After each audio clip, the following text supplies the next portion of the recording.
Elizabeth froze at the doorway. Her silk travel coat slipped from her shoulder and fell to the marble floor without a sound. The room before her felt unreal, like a picture she did not want to see but could not look away from. On the wide bed, tangled in white sheets, was her husband, Daniel. Beside him was her younger sister, Vanessa. Elizabeth's breath caught in her throat. Her eyes burned. Her legs refused to move. The world narrowed to the slow rise and fall of two bodies she knew too well. She opened her mouth to scream. A hand covered it, firm, fast, warm. "Madam," a voice whispered close to her ear, shaking but steady. "Please keep quiet." Elizabeth's heart slammed hard against her chest. She struggled, eyes wild, until she saw the face beside her. It was Mercy, the housemaid. Mercy was still in her brown uniform, her hair neatly packed, her eyes wide with fear, and something else Elizabeth could not understand yet. "If you shout," Mercy whispered again, almost begging, "they will wake up, and you will lose the chance to hear the truth." Elizabeth's tears spilled silently as she stared back at the bed. At her life breaking in front of her, Mercy slowly removed her hand. Elizabeth did not scream. 2 days earlier, Elizabeth Hartley had been in Toronto, sitting in a quiet school hall, watching her twin children rehearse for a small school play. She smiled as they waved at her from the stage. Her life looked perfect to anyone watching. She was a billionaire businesswoman. She owned shipping companies, tech investments, and high-rise buildings in Lagos. Her children were doing well abroad. Her husband managed the family home in Ikoyi. Everything looked settled, but something had felt wrong. Daniel had been distant for months. His calls ended quickly. His messages were short. When she asked simple questions, he answered like someone hiding a heavy bag behind a thin door. Elizabeth trusted facts, not feelings. Still, her instincts had never failed her in business. That afternoon, she booked an earlier flight to Lagos without telling anyone. Not her husband, not her sister. She told herself it was just a surprise visit, a chance to rest at home before returning to Canada. The plane landed in Lagos late at night. She did not call ahead. She wanted quiet. By morning, she drove straight from the airport to her house. The gates opened. The guards greeted her with surprise. "Madam, welcome," one of them said, confused. Elizabeth smiled faintly and waved them off. She walked in alone. The house was too quiet. Daniel usually woke early. Music played in the mornings. The smell of coffee filled the halls. This time, nothing. Elizabeth walked upstairs slowly. That was when she heard a soft sound behind the master bedroom door. A laugh. Vanessa's laugh. Elizabeth paused. Her sister was meant to be visiting. Daniel had mentioned it once, casually, like it meant nothing. Vanessa had always been close to the family. She stayed often. Elizabeth told herself not to overthink. She pushed the door open and stepped into a nightmare. Mercy guided Elizabeth quietly into the hallway. They moved like shadows. Inside the bedroom, Daniel turned slightly in his sleep. Vanessa shifted closer to him. Elizabeth pressed her hand against her mouth to stop the sob trying to escape. They entered the guest room and closed the door softly. Elizabeth sank onto the edge of the bed, her body shaking. "My sister," she whispered, voice breaking. "My own sister." Mercy stood in front of her, hands clasped tightly. "I am sorry, madam," she said. "I did not know how to tell you." Elizabeth looked up sharply. "How long?" Mercy swallowed. 4 months. The number hit Elizabeth harder than the sight she had just seen. 4 months. That meant calls, messages, lies. It meant smiles on video calls, while betrayal slept beside her husband. Elizabeth stood up suddenly. "I will confront them now." She walked toward the door. Mercy rushed forward and gently held her arm. "Please, madam, not yet." Elizabeth turned on her, anger flashing. "Move. If you confront them now," Mercy said softly, "they will lie, they will cry, they will turn the story." Elizabeth paused. Mercy continued, her voice shaking. "I have seen things. I have heard things. There is more you need to know." Elizabeth's chest tightened. "More than this?" Mercy nodded slowly. "They did not plan to stop," she said. "They were planning something else." Elizabeth felt cold. "What?" she asked. Mercy hesitated. "I overheard them talking about documents. about changing some things while you were away. Elizabeth's business mind clicked awake through the pain. What documents? The house, Mercy said, and some company papers. Elizabeth stared at her. Daniel did not have the power to do that alone. Unless, she sank back onto the bed, her heart pounding again, but this time with fear, mixed with anger. How long have you known? Elizabeth asked quietly. I suspected at first, Mercy said. Then I saw messages. I heard arguments when you called unexpectedly. Madam, I wanted to tell you, but I was afraid. Elizabeth closed her eyes. She thought of Vanessa as a child, hiding behind her when bullies came. She remembered paying Vanessa's school fees, helping her start a fashion business in Lekki. She remembered trusting her. A tear slid down her face.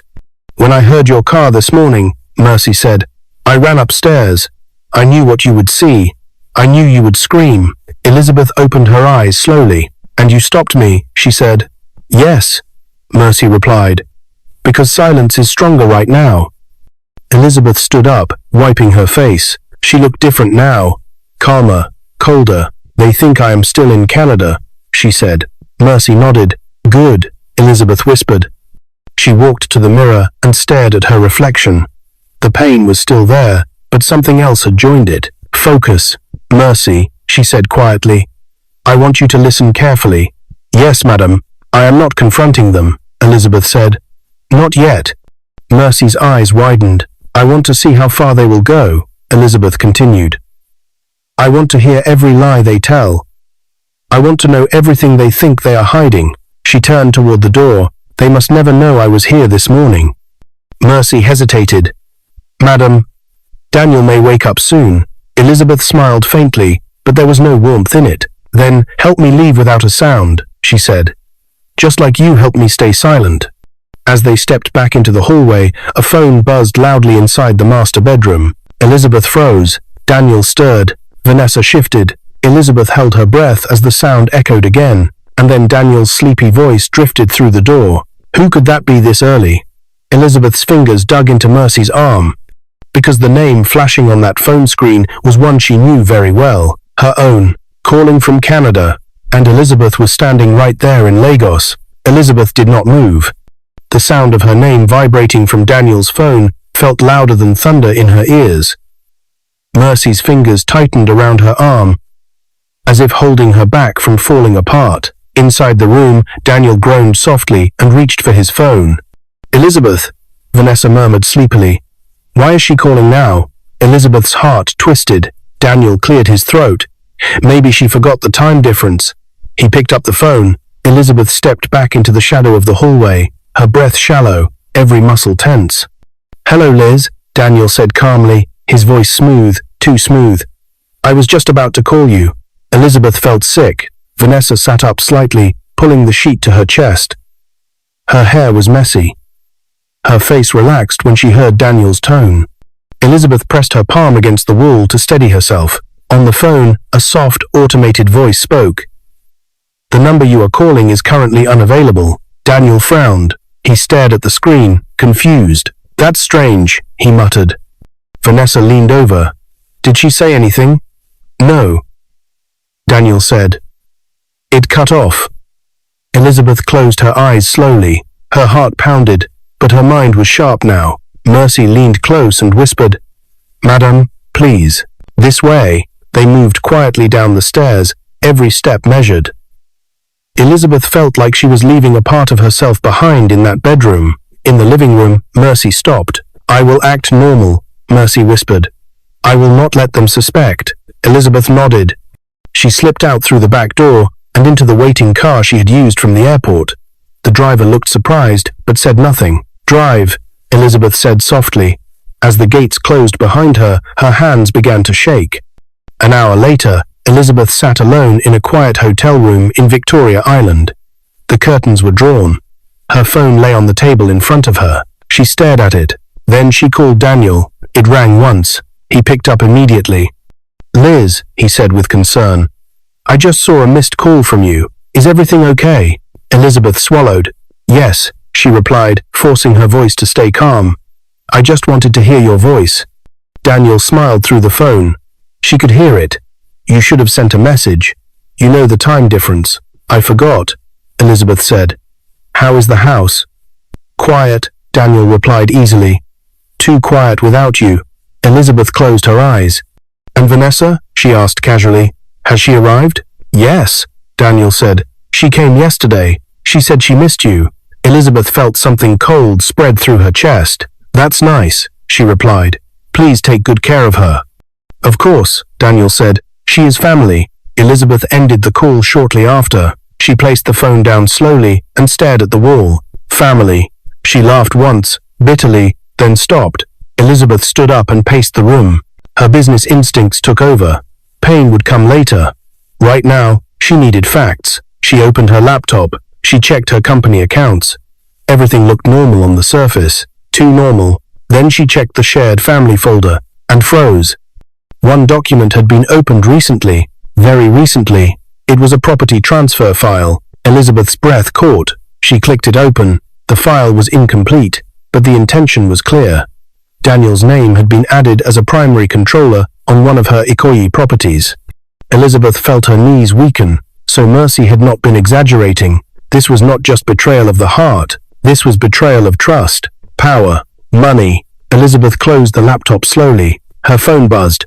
A message from Vanessa. Big sister, I miss you so much. Canada must be so cold.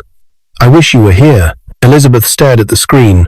Her fingers hovered over the keyboard. Then she typed back, I miss you too. Enjoy the house. I will be home soon. She sent it and leaned back in her chair. That evening, Mercy called. They are acting normal, Mercy whispered. They ate breakfast together. They laughed. Elizabeth closed her eyes, imagining it. Did they mention anything else? She asked. Yes, Mercy said hesitantly. Madam, they talked about a lawyer. Elizabeth's eyes snapped open. What kind of lawyer? A property lawyer, Mercy replied. They said once the papers are ready, there will be no turning back.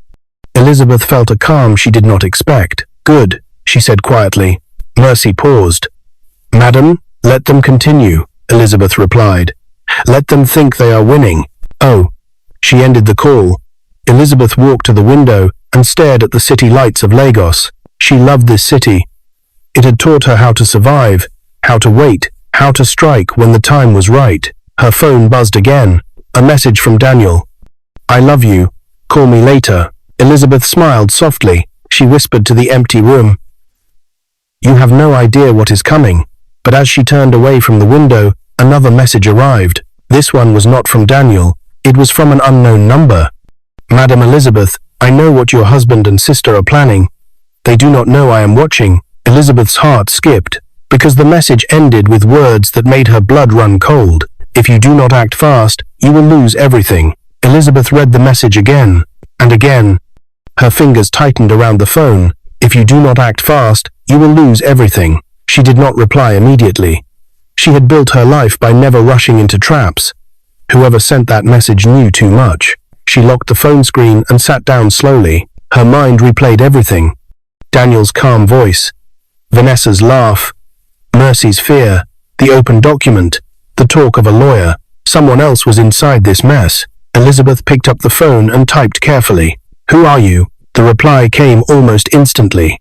Someone who works close enough to hear things they think are secret. Elizabeth's eyes narrowed. Why are you telling me this? She typed. There was a pause. Then the message came. Because what they are planning will not only hurt you, it will destroy others too. Elizabeth leaned back. Mercy, she whispered to herself. But Mercy had already told her what she knew. This person sounded different. Bolder. Closer. Her phone rang. It was Daniel. She answered calmly. Liz, he said warmly. Vanessa and I were just talking about you. Elizabeth smiled slightly. I hope good things. Always, Daniel replied. When are you coming back? Soon, Elizabeth said. Very soon. Vanessa's voice came faintly in the background. Tell her I miss her. Elizabeth closed her eyes for a second. I heard her. After the call ended, Elizabeth stood up. She made another call, this time to her personal lawyer in Lagos. Samuel, she said, I need you to quietly check something for me. Anything, the lawyer replied. I want to know if anyone has tried to move property or company control without my approval. There was a short silence. That is serious, Samuel said. I know, Elizabeth replied. Please be discreet. She ended the call and immediately called Mercy. Madam, Mercy whispered. They are upstairs. Listen carefully, Elizabeth said.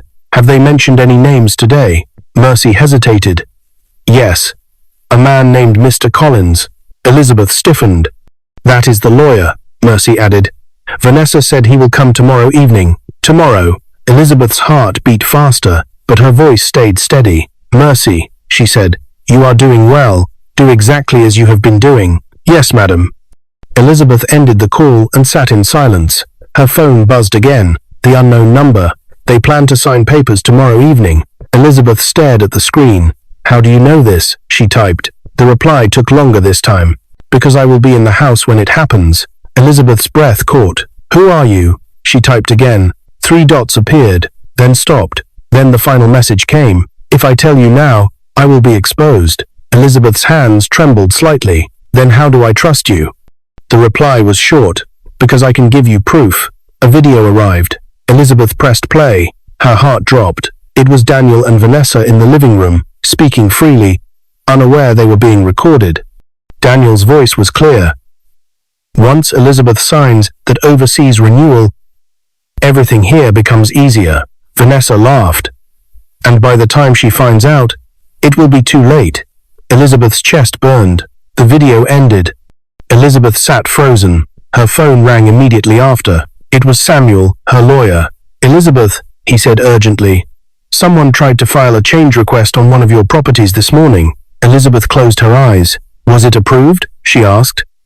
No, Samuel replied. Because your signature was missing. But whoever did this was confident. Elizabeth whispered. They think I am far away. Yes, Samuel said, but there is something else. Elizabeth's heart sank. What? The request was submitted using your company login, Samuel said slowly. Elizabeth's eyes flew open. That is impossible, she said. Unless, Samuel added, someone inside your home has access. Elizabeth looked toward the dark window of her hotel room. Her phone buzzed again. Another message from the unknown number. Now you see why silence matters. Elizabeth whispered softly. Yes. Then she typed one final message. What do you want from me? The reply came after a long pause. Protection. Elizabeth stood up slowly, because at that moment, she realized something even more frightening than betrayal. Someone inside her house was playing both sides, and the game had already started. Elizabeth did not sleep that night.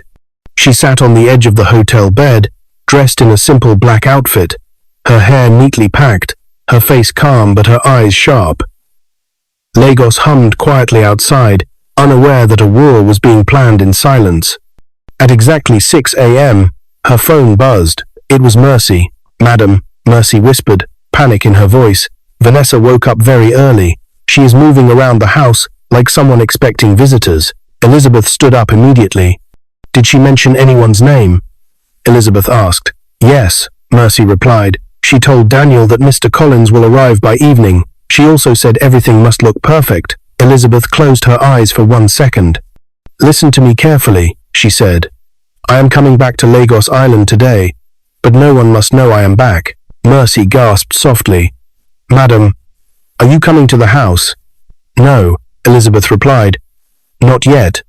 She ended the call and picked up her phone again. She typed a message to the unknown number. I am ready to listen. What do you need for protection? The reply came slowly. I need you to promise that when this ends, I will not be thrown away. Elizabeth frowned. Thrown away how? Fired, framed, or forgotten, the message replied. Elizabeth understood immediately. This person was close. Very close. I do not destroy people who tell the truth, Elizabeth typed. But I need loyalty. The reply came almost instantly. Then you have it. Elizabeth took a deep breath. Tell me where you are in the house. There was a long pause. Then the answer came. I clean the spaces people think do not matter. Elizabeth's heart skipped. That meant the staff. More than one person. Elizabeth typed again. Are you alone? No, the reply came. But I am the only one brave enough to speak. Elizabeth locked her phone and stood still. The betrayal was deeper than she imagined. By noon, Elizabeth met Samuel, her lawyer, inside a quiet office on Victoria Island. The curtains were closed. No assistants were present. "I want you to listen carefully," Elizabeth said. "This is no longer just about cheating." Samuel nodded. "I can see that. They are planning to sign documents tonight," Elizabeth continued. "But I want them to think everything is going smoothly." Samuel leaned forward. "You want to trap them?" Elizabeth's eyes met his. "I want the truth recorded. Every word. Every move." Samuel hesitated. "Elizabeth, once we do this, there is no going back." She did not blink. "There was no going back the moment my sister entered my bed." Samuel nodded slowly. "I will prepare everything," he said. "But you must be careful. People who feel close to winning are dangerous." Elizabeth stood up. "So am I." Back at the house in Ikoyi, Vanessa walked around confidently, giving instructions like she already owned the place. "Mercy," she called, "make sure the sitting room is spotless. This meeting is important." "Yes, madam," Mercy replied softly. Daniel watched Vanessa from the couch, uneasy. "Are you sure this is the right time?" he asked. Vanessa turned sharply. "Do you want to back out now?" "No," Daniel said quickly. "I just don't want mistakes." Vanessa smiled and sat beside him. "Relax. Elizabeth trusts you. She trusts me even more." Daniel nodded, but his eyes darted toward the stairs. Something felt off. At exactly 5:40 p.m., Elizabeth sat inside a black car, parked 2 streets away from her own house. She wore dark glasses and a scarf. Her phone rested calmly in her hand. Mercy had sent one final message. "They are ready. The lawyer has arrived." Elizabeth's phone buzzed again. "Unknown number. I have placed the recorder where you asked." Elizabeth typed one word. "Good."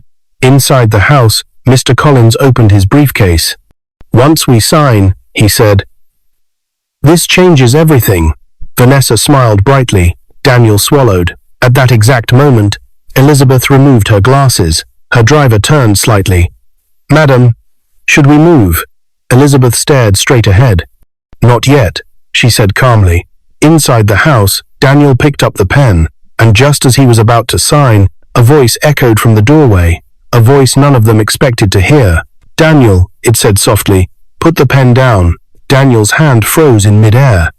Vanessa's face drained of color, because Elizabeth Hartley was standing right there, watching them, alive, calm, and smiling. The room went silent, so silent that the sound of the air conditioner felt loud. Daniel's hand shook as the pen slipped from his fingers and rolled across the table. Vanessa stood up slowly, her face pale, her mouth opening but no words coming out. Mr. Collins cleared his throat. "Madam, Elizabeth, I was not informed."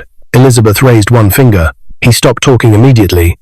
Elizabeth walked fully into the sitting room. She looked around the house she had built with hard work. The walls, the furniture, the quiet luxury. Everything stood still, waiting. "Daniel," she said calmly, "how long were you planning to steal from me?" Daniel's lips trembled.